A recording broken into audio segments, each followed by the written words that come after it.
Alhamdulillahi Rabbil Alamin. Wassalatu wassalamu ala ashrafil anbiya'i wal mursalin. Nahmaduhu wa nasta'inuhu wa nastaghfiruh. Wa na'udzu billahi min shururi anfusina wa min sayyiati a'malina. Man yahdihillahu fala mudilla lah wa man yudlil fala hadiya lah.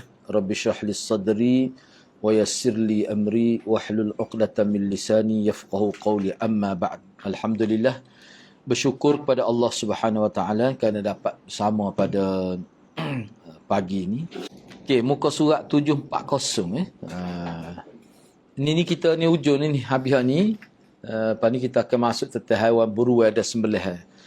Perbahasan tentang penyembelihan haiwan korban bahagian kedua.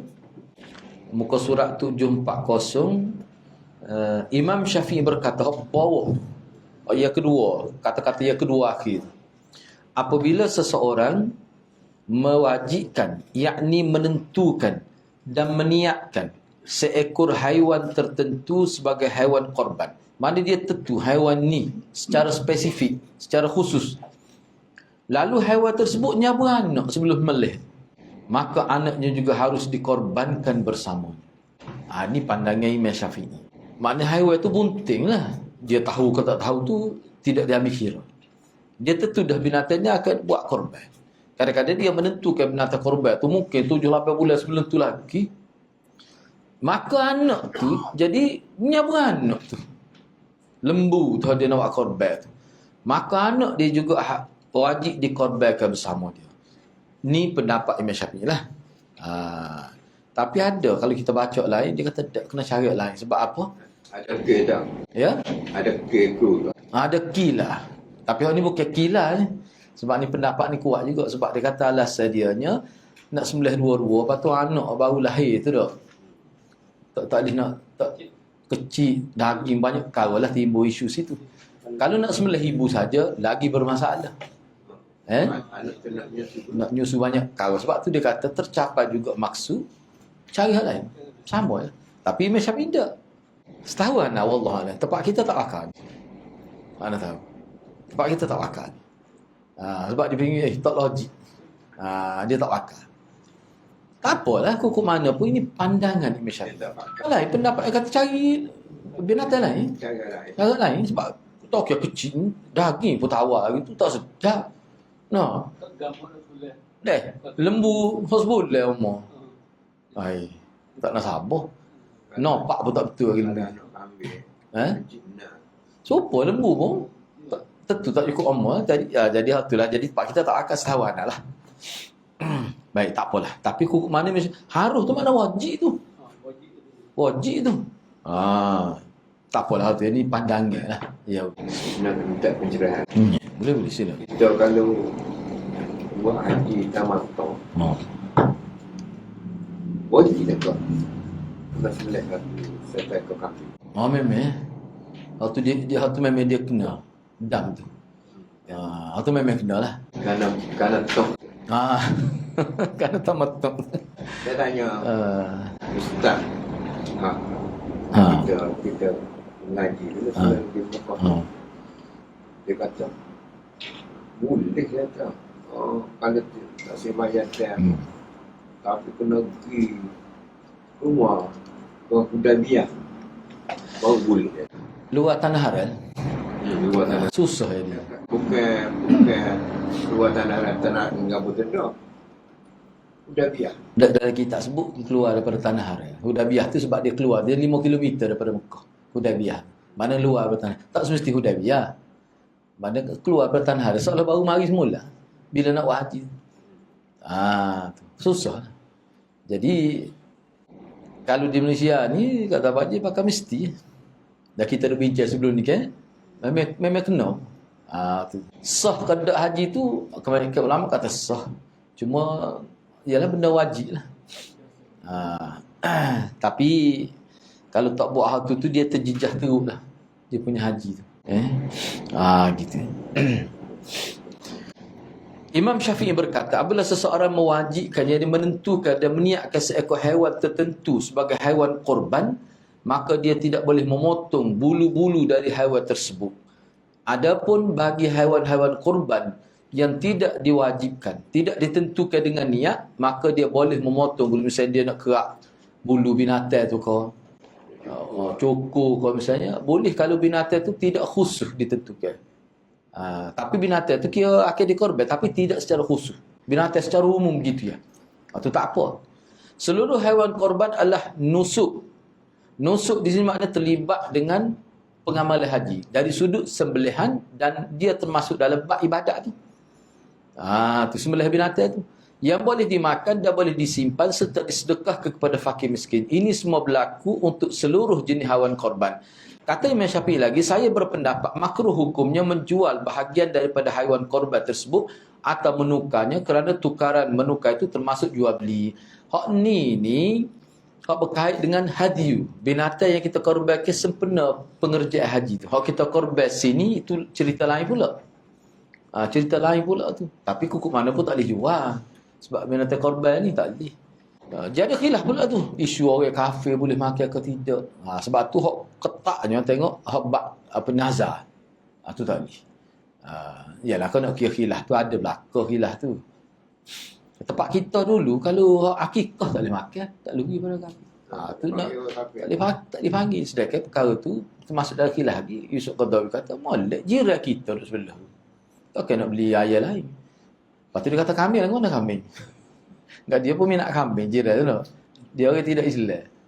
Jadi benda tu bagi anak, kalau anak nak pakai pendapat boleh. Lepas tu ada pendapat tak boleh, awak lah pakai tu.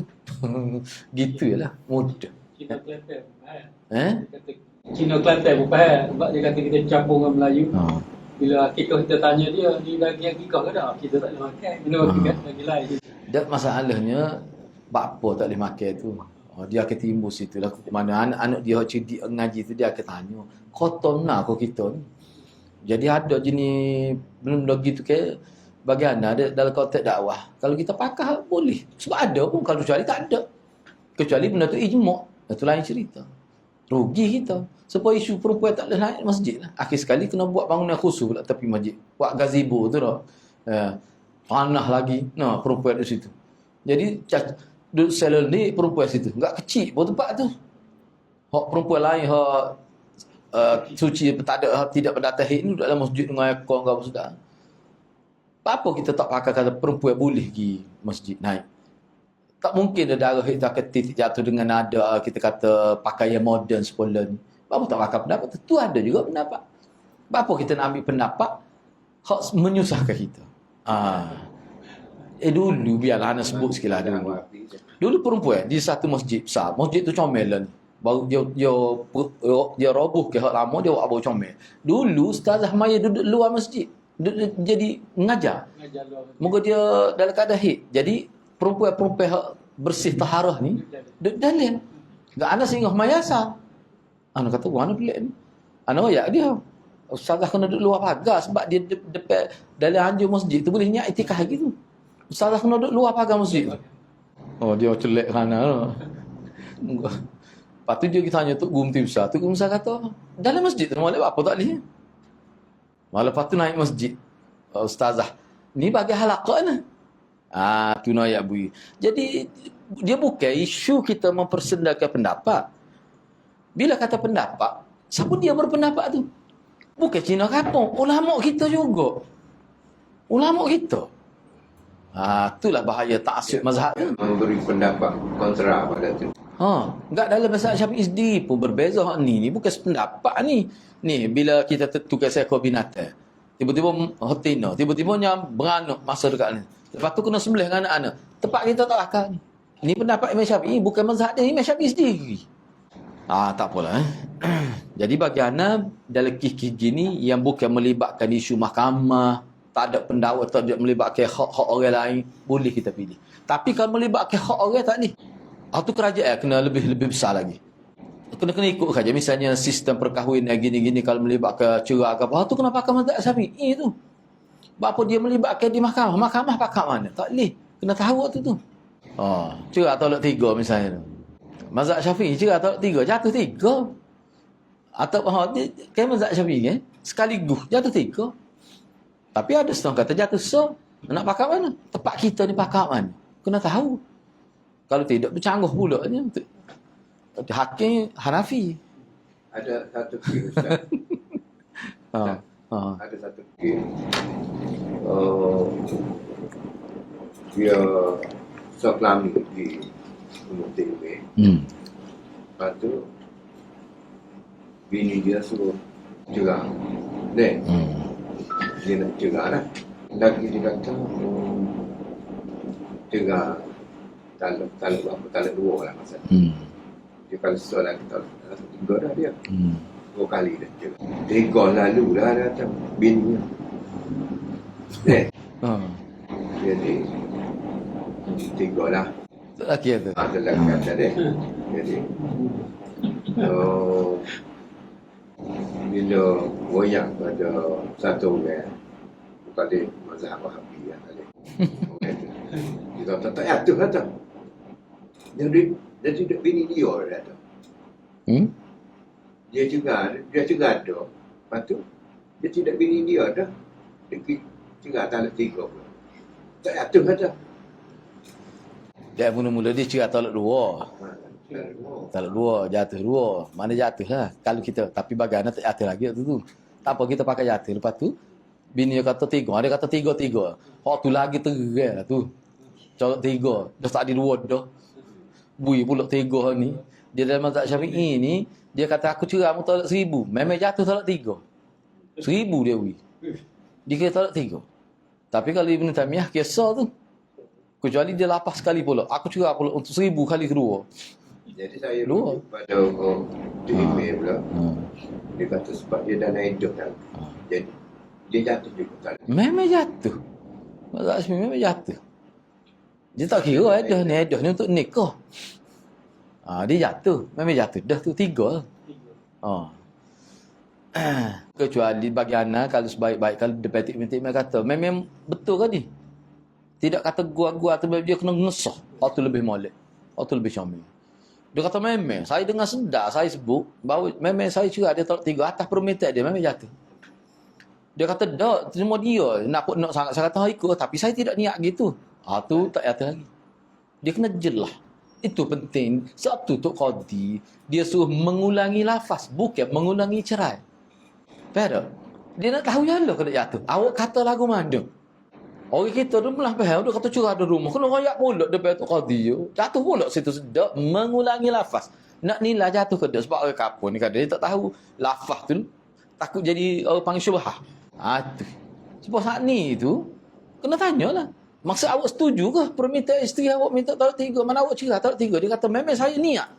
Jatuh dah tu. Memang terang jatuh dah tu.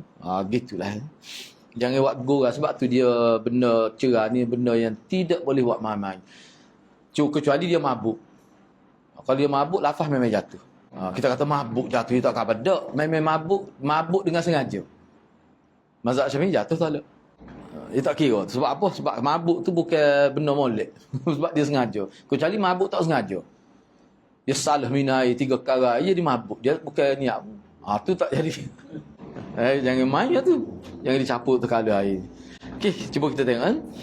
Imam Syafi'i berkata bila seseorang mewajibkan, yakni menentukan dan meniakkan seekor haiwan tertentu sebagai haiwan korban, maka dia tak boleh potong bulu-bulu haiwan tersebut.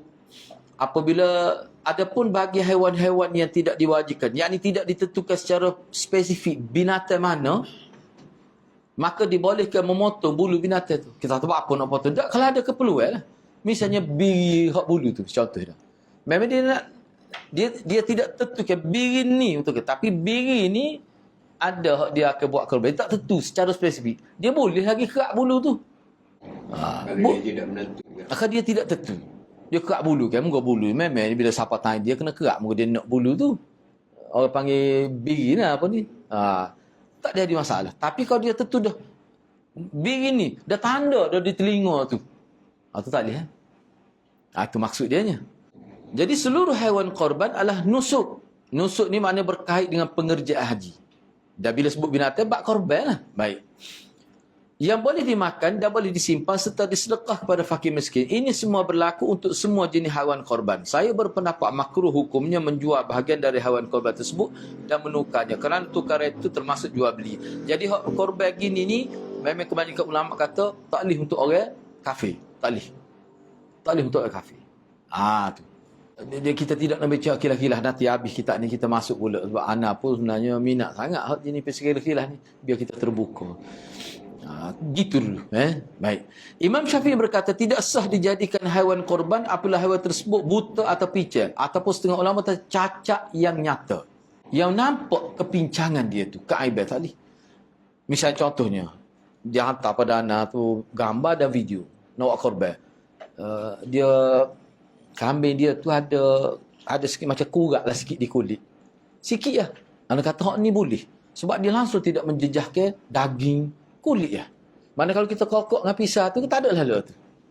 Sikit tu tak apa. Ataupun kecok sikit lah. Tidak menjejaskan sedikit pun. Dia kambing tu tidak sakit pun hakikatnya. Cuma dia kecok. Mana boleh? Hak ni ya. Kecok tak apa. Tak apa. Hak ni buta. Buta apa dia kisah ni sebut ni? Buta dengan apa dia ni? Putus telinga. Tu. Atau pincang. Pincang ni maknanya kita nak kata mana kecok hak berat lah. Nampak. Ni kalau kecok sikit-sikit tu tak apa. Setengah ulama kata cacat tu sehingga menimbulkan rasa jelek. Setengah tu. Mana dia berat lagi. Mana kalau cacat sehingga orang rasa macam timbul rasa tak sedar hati. Tak boleh. Jadi dia mengikut uruf adat je lah kiranya. Gitu. Tapi kalau buta tu cacat berat lah kira tu. Cacat berat. Tu tak boleh. Tapi ada juga setengah ulama kata isu dia cacat tu siapa jadi kurang ke daging tu. Cacat ni tak kurang daging. Tu mata tak ada. Mata ya buta. Tapi dalam mazhab Syafi'i tak boleh dah tu. Setara tu. Kalau kita tengok sini ni buta tak sah lah. Imam Syafi'i. Nas daripada Imam Syafi'i. Ataupun pincang. Maknanya kita kata pincang yang nyata lah. Sebab tu dari setengah-setengah fiqh mazhab Syafi'i, dia kata cacat yang nyata. Ada setengah pula dalam bahasa ibarat cacat sehingga menimbulkan rasa jelek orang tengok. Ada juga kata sehingga jadi orang pertikarkan harga. Kalau setahun ini kena murah. Tu cacat berat tu.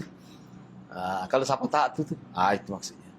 Baik, Imam Syafi'i berkatalah, kita cepatkanlah hal ni sebab hal ni mengapa perbincangan sampingnya ni tambahan. Barang siapa membeli seekor haiwan, kemudian ia mewajibkan, yakni meniatkan dan menentukan haiwan tersebut sebagai haiwan korban. Dan haiwan tersebut semula merupakan haiwan korban, lalu ia wajibkan, ia niatkan sebagai haiwan korban dan haiwan tersebut tidak ada cacat. Lalu di kemudian hari haiwan tersebut menjadi cacat. Masa dia menentukan untuk korban, tak cacat lagi. Selepas tu jadi cacat. Sementara telah sampai di tempat sembelih, maka haiwan tersebut sah untuk dijadikan haiwan korban. Kita kata esok dah. Ataupun heret dah. Tiba-tiba jadi cacat. Boleh jadi patah, jatuh. Misalnya bau atas contoh ni. Bau atas apa? Bau atas lori ke. Masa turun tu jadi jatuh. Patah kaki. Tak nak jalan kena akak. Tak apa tu. Waktu tak apa tu. Sebab tu orang panggil benda yang arif, benda mendatar dia panggil. Tak apa tu. Boleh sah.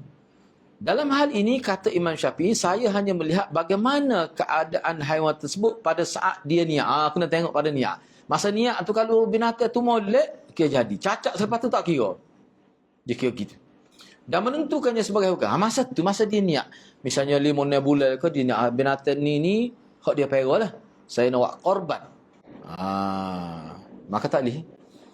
Maksud tak boleh tu maknanya kalau berlaku cacat lepas tu, tak kira. Sah untuk korban. Jika dia membeli haiwan tersebut dan dia tak wajibkan lagi untuk korban, kemudian haiwan tersebut jadi cacat, selepas tu baru dia berniat untuk mengorbankannya, maka dalam hal ini korban tersebut dianggap tidak sah. Dia bagi Imam Syafi'i masa niat tu lagu mana binatang tu? Nampak tu? Lagu mana binatang tu?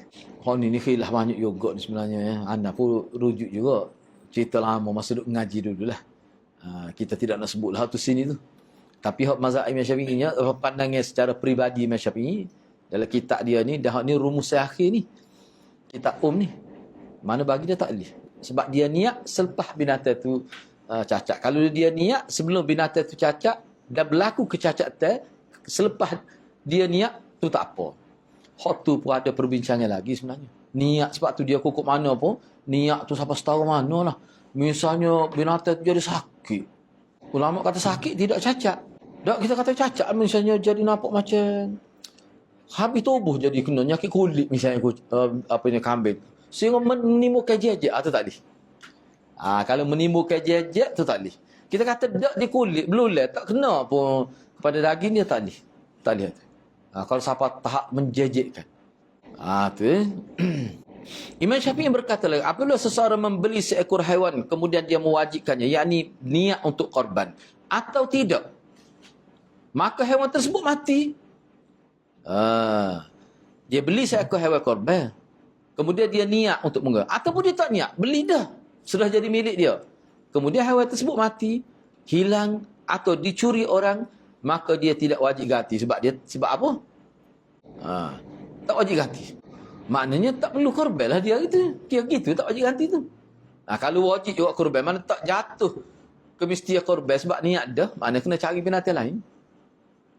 Hak ni kena ingat lah, tak termasuk dalam, kalau kisah berlaku tuan punya binatang tu lembu, orang lain pun ambil satu bahagian ke berapa bahagian dah pitih bayar dah. Kalau lembu tu lari dalam kecuaian dia kena bayar ganti rugi kepada orang tu hal lain. Ni dia tu punya diri beli seekor binatang korban, dia kata kambing kau seekor, satu gear ke kambing. Sama ada dia niat ataupun tidak niat, sebelum sampai waktu korban tu binatang tu mati atau hilang atau dicuri orang, dia tidak wajib ganti. Maknanya tidak wajib korban lah dia. Tu maksud dia. Kalau wajib korban tetap ada, dia kena cari binatang lain. Tu dia panggil ganti. Ni tak perlu. Sebab apa? Sebab dia sudah habis piti dah situ. Nampak tu? Dia sudah habis piti dah. Nyanyi lah dia sekali ganda pula. Tu.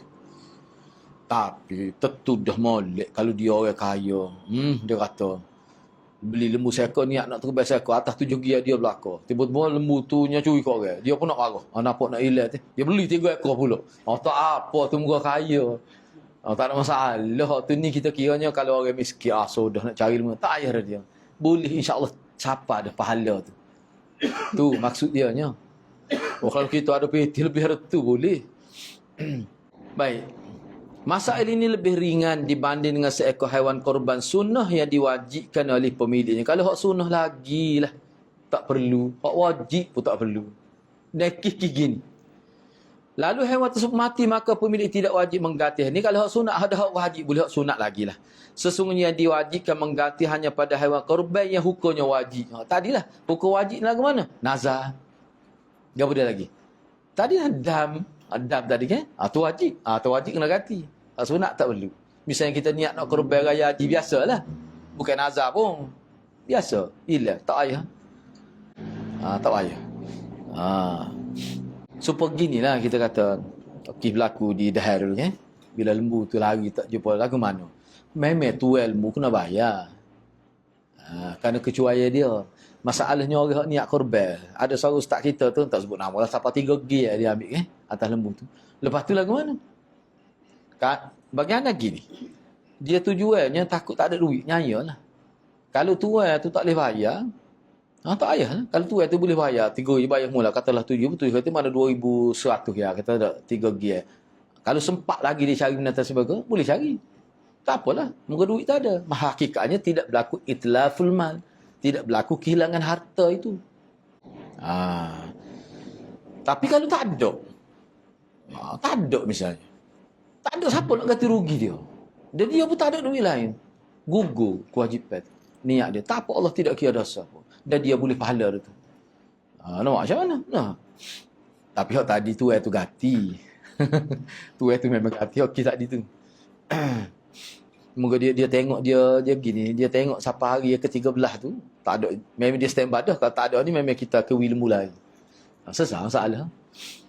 Imam Syafi'i berkata, saya tidak menyukai bahkan tidak membolehkan kepada seorang hamba untuk berkorban, baik dia hamba mudabbar, hamba biasa ataupun hamba mukatab, iaitu hamba yang akan dimerdekakan oleh tuan dia dengan syarat dia kena tebus diri dia sendiri.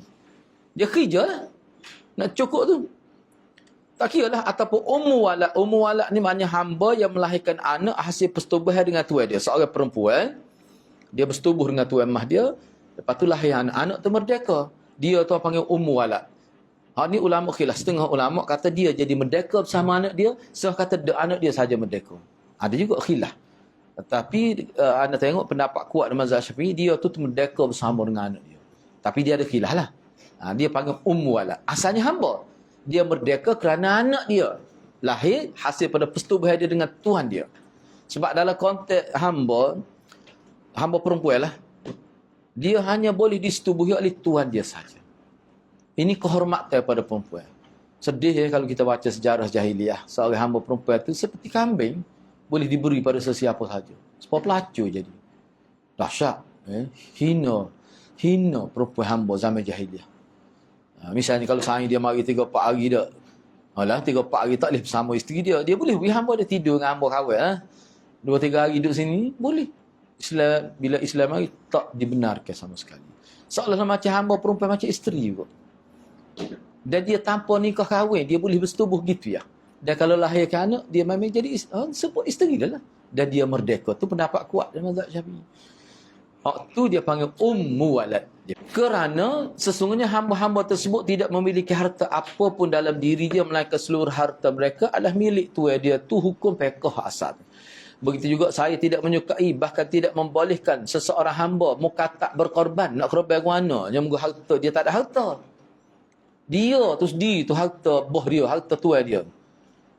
Kerana apa yang dimilikinya, hartanya bukan merupakan milik penuh dia. Milik sempurna tu milik penuh dia. Di mana dia berada keadaan lemah dan hartanya dikuasai oleh tuan dia. Kita kata patut dah tahu dah lagu ni, mau apa Islam benarkan.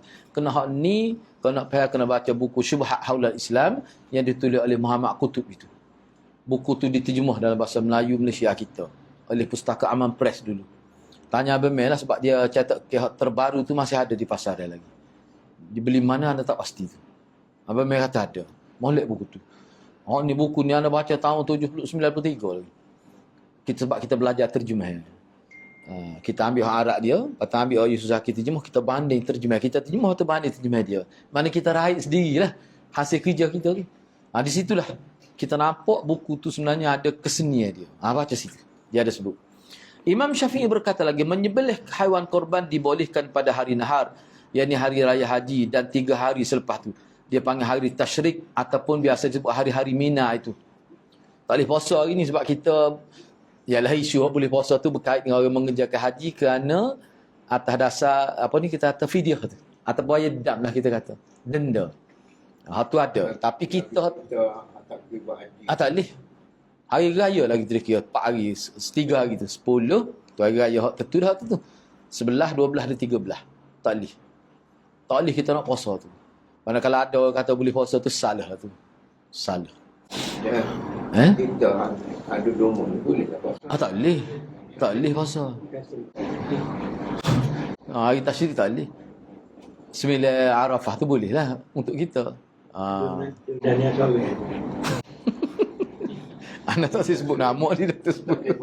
Orang yang buat haji pun tak boleh puasa. Tak boleh puasa juga. Cumanya dia boleh puasa, dia gini. Adakah dia kena ganti, dia kena puasa 10 hari tu, ingat tak? Kita bincang dah ni kan, 7 hari dia puasa di tanah haram.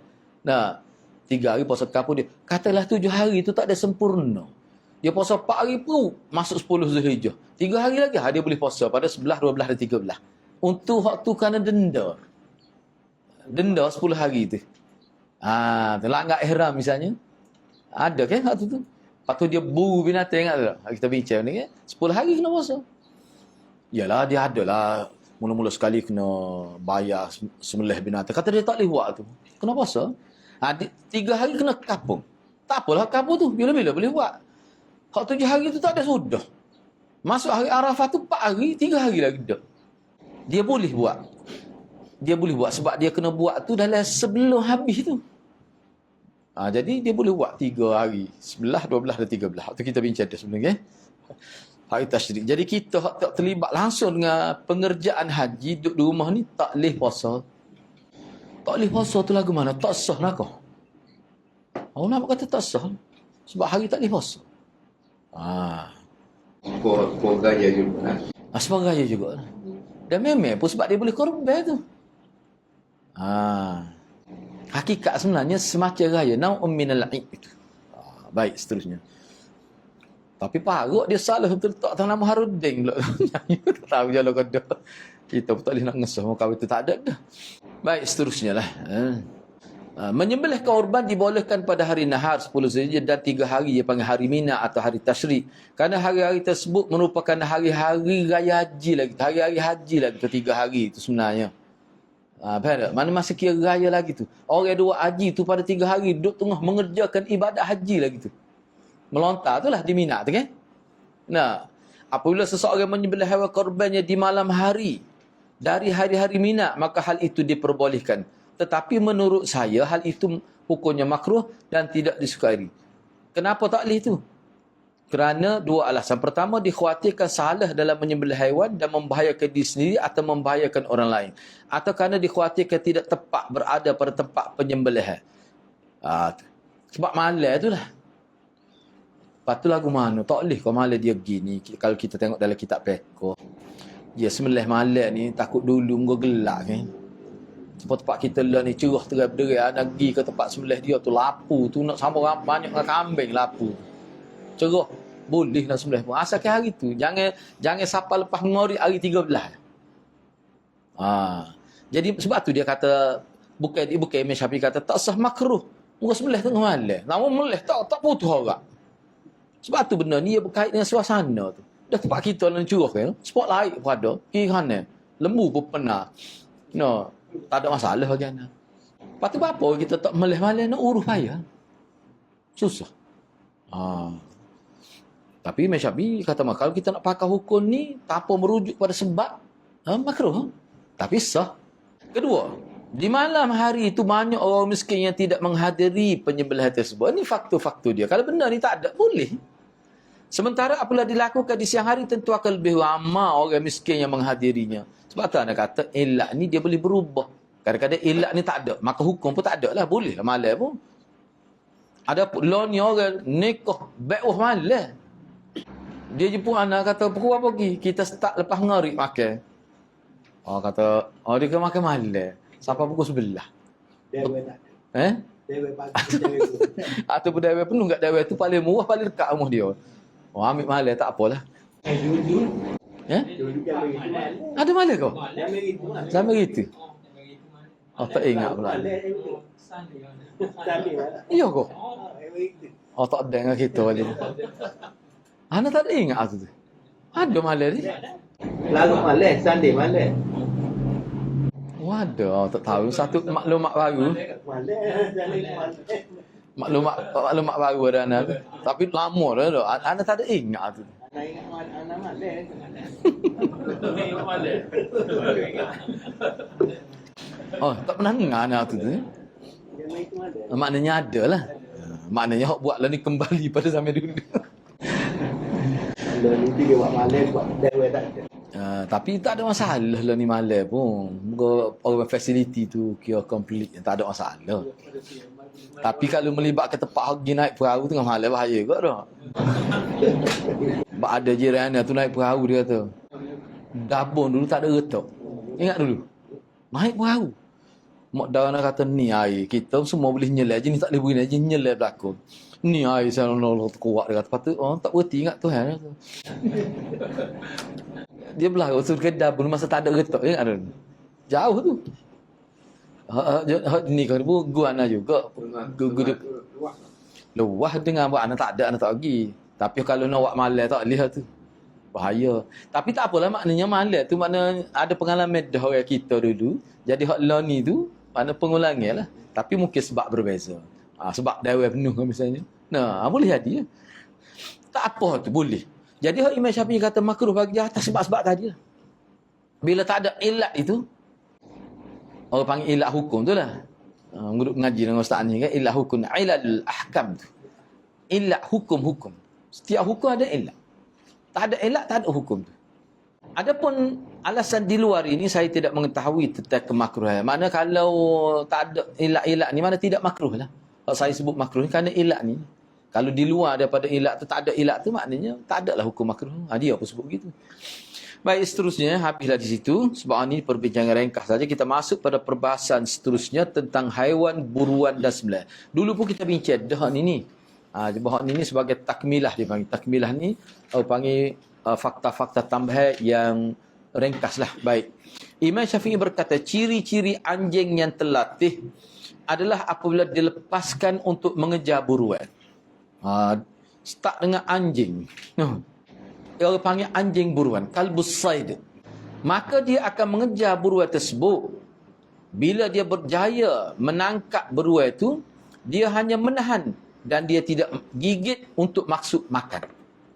Ini haiwan terlatih. Makna tu kadang-kadang dia gigit tu pun tak mampu binatang tu. Sebab dia bukan maksud untuk dia. Dia maksud untuk memburu bagi pihak tuan dia. Ni dia panggil anjing terlatih. Memang anda baca dalam artikel tentang anjing. Anjing ni ada kesenian ni. Ni kehebatan Allah SWT buat pada makhluk anjing. Dia sebenarnya orang panggil binatang-binatang halal dimakan tak ada kelebihan. Kambing ke, tapi anjing ni ada. Apabila seekor anjing mampu berbuat seperti ini berkali-kali, maka ia sudah boleh dinamakan sebagai anjing buruan yang terlatih. Dan pemiliknya boleh memakan haiwan buruan yang ditangkap oleh anjing tersebut selama anjing tersebut tidak memakan daging buruan. Sebab tu kalau siapa kau dia katakanlah tuan dia tu panuh ataupun bedil, dia pun ambil.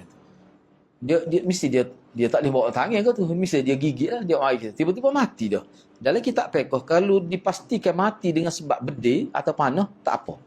Dia tak ada pun keseksa pada binatang tu, anjing tu dia makan dah sedikit, dia tergi aja 5% ke no.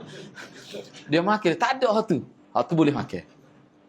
Sebab makna anjing tu sertalah. Dan kalau terbukti berkali-kali gitu, makna anjing ni sudah dikira kalbus said, anjing buruan yang sudah terlatih. Sebabnya dalam artikel yang anda baca, anjing ni kalau dia berburu untuk diri dia, memang dia akan makan. Dia akan makan. Tapi kalau dia berburu untuk tuan dia tak makan. Tu. Dalam internet tarik ya,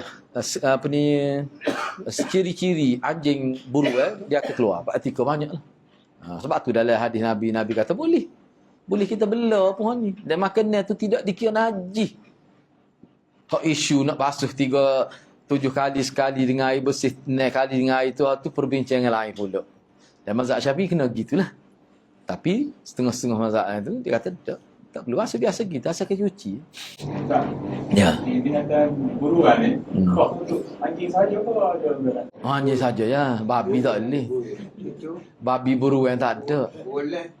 Boleh. Boleh, tu boleh lah. Memang boleh. Boleh, hak tu boleh, dari segi fiqh boleh. Boleh. Anas sebut anjing ni sebab dia anggap sebagai najis mughallazah. Sebab burulan bukan mughallazah.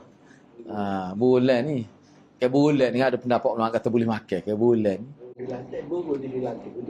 Untuk memburu. Tu boleh, tak ada masalah. Kalau kita sebut anjing sebab dia haram dimakan. Bila haram dimakan kan lebih sensitif. Dia gigit dengan taring dia tu. Boleh. Enggak kalau burung lagi lah boleh. Tak perlu samuk burung ni.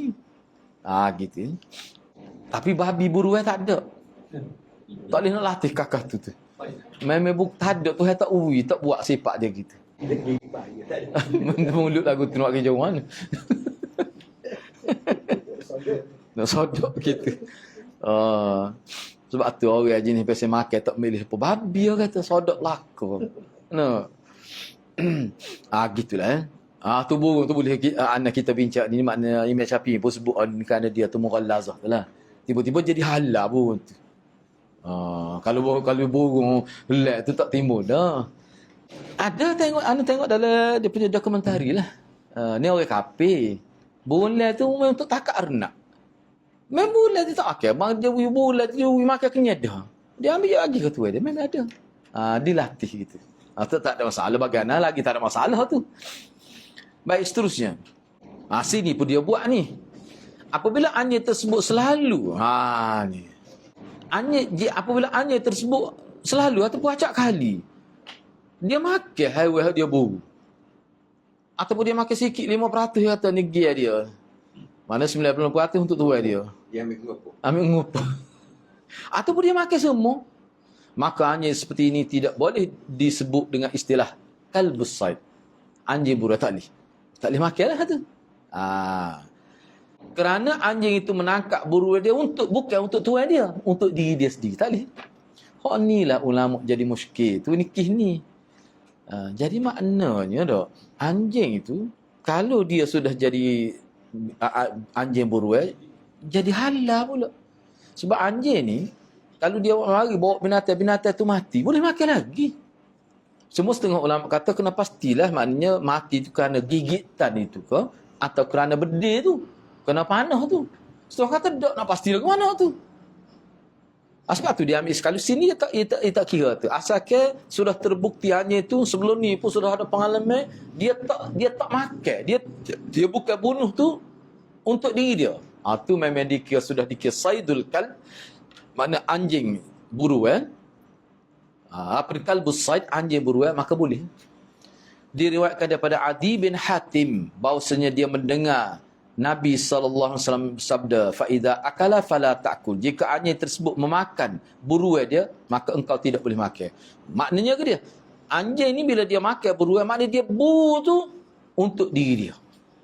Bukan untuk tuan dia. Imam Syafi'i berkata, apabila telah sah suatu hadis daripada Nabi, maka tidak boleh mengabaikannya dengan alasan apa pun. Dan Nabi kata boleh. Kita jadikan anjing sebagai binatang untuk bagi pihak kita, dan Nabi kata selagi dia tu bukan untuk diri dia tak makan, boleh. Dah sah dari riwayat ni. Apa kita nak tolak ni? Baik, kalau anda tanyalah. Orang mari kata seekor arnak dia meleh dah. Dia kata hak ni anjing dia mari arnak ni. Anjing tu anjing buruan, dia latih lama dia. Dia pergi mula tuk dia lagi jadi anjing buruan. 3 generasi tu. Nak makan tak orang kita? Nampak lagi kesal gigit anjing tu tak? Nak makan tak? Kena ingat hadis ni lah. Kena ingat hadis ni. Fa'idha akala fala ta'kul. Anak rasa pun tenung dia tu, biarlah hamba pun tak akal arnak pun. Terus guys sikit arnak dia. Meleh pun tak makan. Meleh pun tak makan juga. Okey kita. Imam Syafi'i kata dah sah dah hadis ni, apa tak saya makan? Kelana nak makan. Anak memang biasa kan makan paprik topa tu. Saya nak kata sedap. Saya nak ngapa kerok? Ngaji habis. Bukan kata ngapa kerok saja. Dekat daurah ngaji. Sedap dia tu. Memang orang di sana dia makan topa. Mau topa. Guru kata dia makan nyok ya topa. Allah bersih benar nak banding ayat kapur ni. Wahwa asahu min jajah. Lebih sah daripada ayat lagi. Baik, tak apalah cuba tengok. Jelaslah bahawa anjing-anjing yang terlatih seperti kriteria di atas adalah halal hasil buruan dia. Baik. Jika anjing tersebut telah membunuh haiwan buruan, maka pembunuhan itu dianggap seperti sembelih dah. Tu jelas.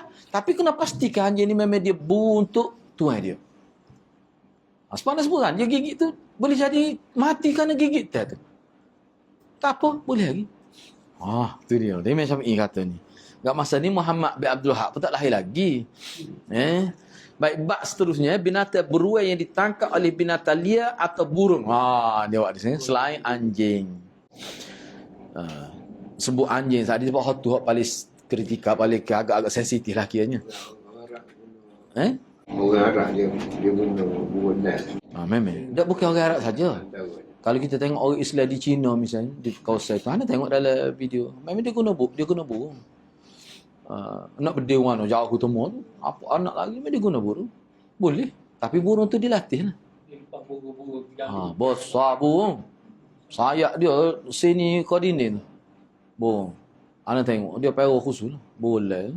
Ni cuba tengok. Imam Syafi'i kata melatih anjing sama hal dengan melatih harimau. Tak sekejut lah. Nanti dulu tempat rimal. Melatih anjing sama halnya dengan melatih harimau atau melatih binatang lain. Dalam hal ini tidak ada perbezaan kecuali bahawa anjing itu adalah haiwan yang najis. Tidak ada haiwan hidup yang najis kecuali anjing dan babi. Mana kalau setuh dia tu dalam konteks mazhab Syafi'i kena samuk, tapi setuh rimah tak kena samuk. Tapi dalam mazhab Syafi'i daging rimah haram tak boleh makan. Tapi dalam mazhab lain ada yang kata boleh. Boyok pun boleh. Nyepeko boyok masuk dapur tu. Nasi mandi. Pakai jubah pula tu. Begitu juga melatih seekor burung adalah sama. Baik burung tu burung helai ke, burung sokor, burung sejenis helai lah. Syahin. Elang yang sayapnya lebih panjang dan Raja Wali tak kira lah. Boleh. Maknanya dia latih rimau untuk burung. Latih lah ke mana pun tak faham mana ni. Tapi boleh, Imam Syafi'i kata. Harimau yang dilatih. Dia latih, maknanya dia kekeh tu, dia bukan untuk diri dia juga. Tapi kena latih ya. Jadi jurulatih tu berapa gaji tu tak tahulah anak tu. Sebab nak latih rimau ni dia kena kalau lebih mahal apa nak taksir tu. Nah, baik tak apalah. Nak ayatnya boleh. Lepas tu kita kata bahagia itu hal lain. Itu bab lain pula tu. Apabila burung-burung ini terlatih, iaitu boleh dikumpulkan, dia datang apabila dipanggil, tu ada wak gini akak bangai dia mari lalu.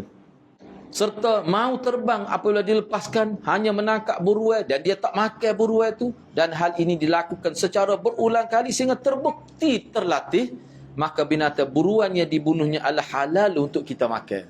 Hadza qala Asy-Syafi'i rahimahullah. Namun apabila burung tersebut memakan haiwan buruan dia, terbukti 5 kali dia buat, sekali dia makan. Tak boleh. Kena latih lagi. Sehingga terbukti dia tak makan. Maka binatang buruan tersebut tidak boleh kita makan kerana disamakan dengan anjing yang tidak terlatih. Makna burung ni tidak dikira terlatih. Tak boleh nak dikategori sebagai, orang panggil tairus sal. Hati kalbus sal. Tak boleh. Menyebut, anak cepat alhan ni sebab ni tidak itu sangat ni. Menyebut asma Allah ketika melepas haiwan yang akan berburu. Sebab Tuhan kata dia ada perincian dia lah. Bila kita lepas burung tu, Bismillah Allahu Akbar. Mana niat sembelih? Kita niat gitu. Imam Syafi'i kata, apabila seorang Muslim melepaskan anjing buruan atau burung buruan yang terlatih untuk berburu, maka disunahkan bagi dia dengan mengucapkan Bismillah Allahu Akbar.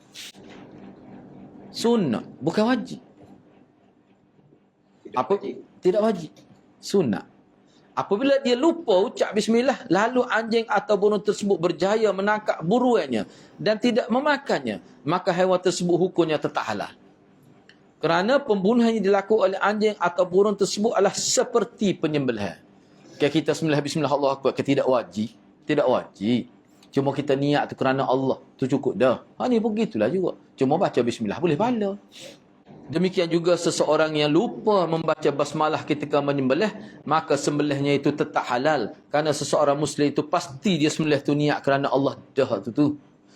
Dengan nama Allah, walaupun dia lupa kata bismillah. Demikian juga senjata. Apapun yang anda pakai untuk membunuh haiwan buruan, maka itu boleh dianggap sebagai penyembelihan juga. Supaya lah.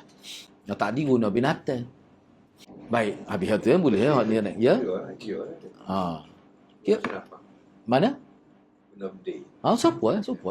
Gak bedil, tidak kena tekak. Nah, tak kira kena mana pun. Boleh. Tak baca bismillah, apa niat dah. Kerana Allah. Dalam hati. Boleh dah. Seekor anjing terlatih yang dilepaskan oleh seorang Muslim dan seorang Majusi. Lagu mana? Sebab anjing tu tidak Majusi. Tuhan dia tu Majusi. Apa?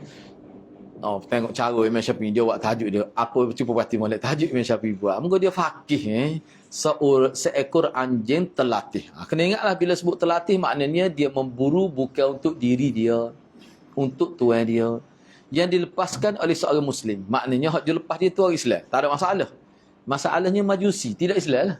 Agama lain, sembah api tu. Lagu mana tu? Apabila seorang Muslim dan seorang Majusi melepaskan seekor anjing terlatih, 2 ekor anjing, 2 ekor burung, atau melepaskan 2 anak panah, lalu mengenai seekor haiwan buruan, dan haiwan tersebut tidak sempat disembelih, maka haiwan tersebut tidak boleh dimakan haram. Tak tahu manusia. Seekor arnab, 2 ekor anjing bu, seekor anjing dilepaskan oleh orang Islam, seekor anjing lepas ni.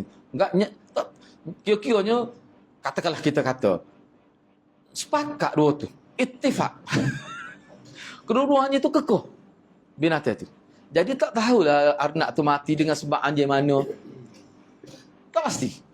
Bila tak pasti, tidak boleh dimakan. Sebab ada berlaku syubhat itu. Kerana haiwan tersebut dianggap sebagai sembelihan seorang Muslim dan seorang Majusi bersama-sama. Tak boleh kongsi ni. Padahal apabila masuk ke dalam penyembelihan sesuatu yang haram, maka sembelihan tersebut menjadi haram.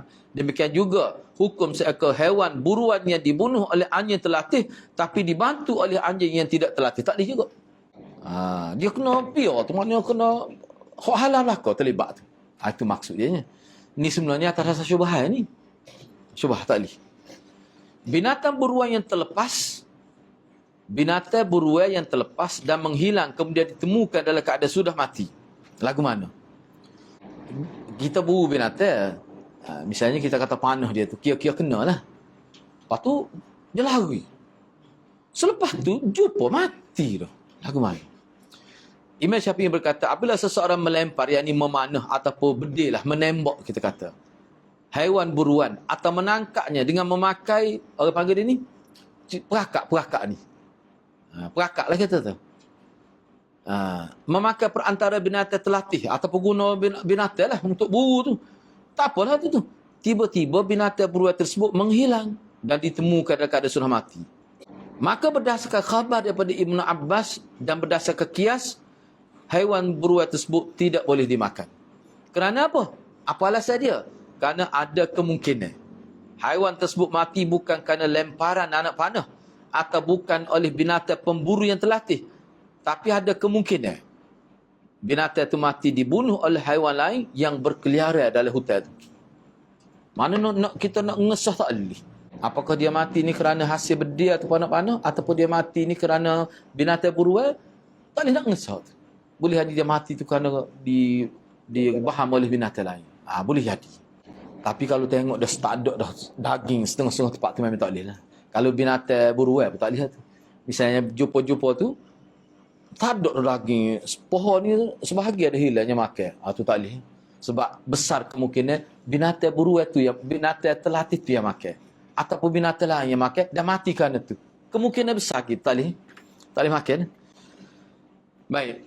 Di dalam hal ini, Ibnu Abbas pernah ditanya oleh seseorang.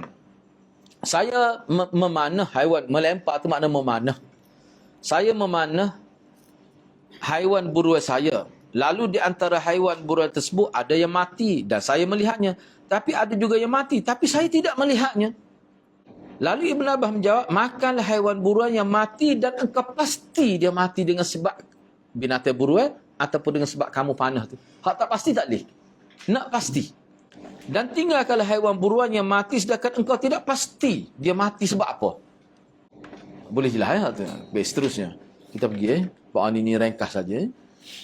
Imam Syafi'i berkata yang dimaksudkan dengan engkau memanah dan engkau melihat dia mati dengan sebab panah itu, maksudnya adalah binatang buruan yang dibunuh oleh ahli terlatih atau engkau melihatnya.